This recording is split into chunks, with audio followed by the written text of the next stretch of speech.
Hi, my name is Kim Rosinski, and today I'm presenting on virtual identities.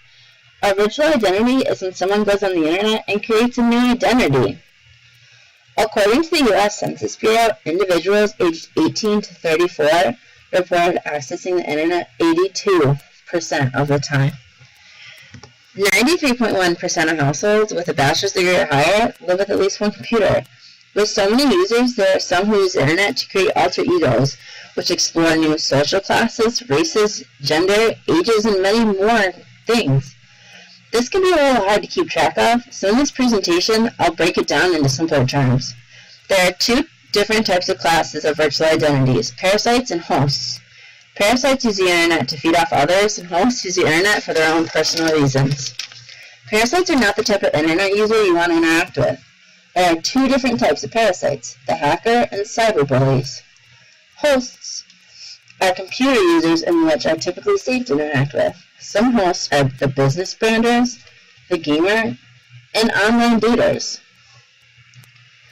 Let's take a closer look at parasites. First, the hacker. There are three types, the good hacker, fame-driven hackers, and greedy hackers. Good hackers hack into computer systems to tell the company that their system is not secure. Fame-driven hackers seek infamy by infiltrating computers and wreaking havoc. Greedy hackers invade computer systems to gain profits. Many large businesses are getting hacked, like the New York Times, Citibank, Yahoo, Amazon, and eBay.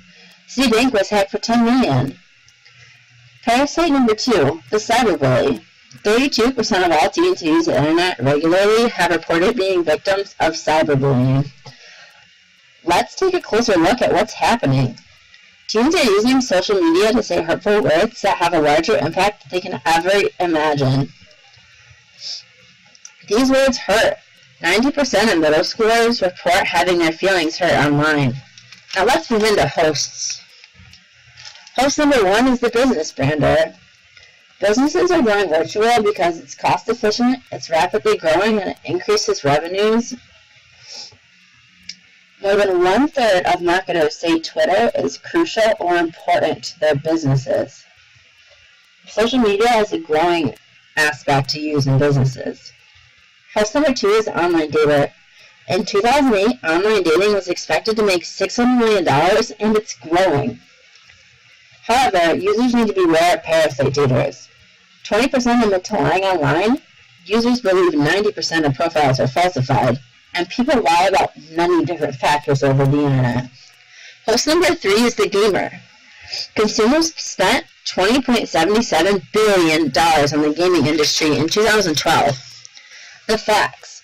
58% of Americans play video games.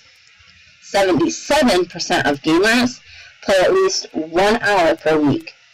In conclusion, there are many different virtual identities to be aware of, but each serve a distinct purpose in the virtual world. Both hosts and parasites can teach internet users valuable lessons. The most important being people on the internet are not always who they seem to be.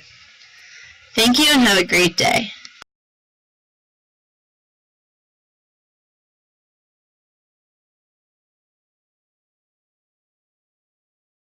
Created using Powtoon.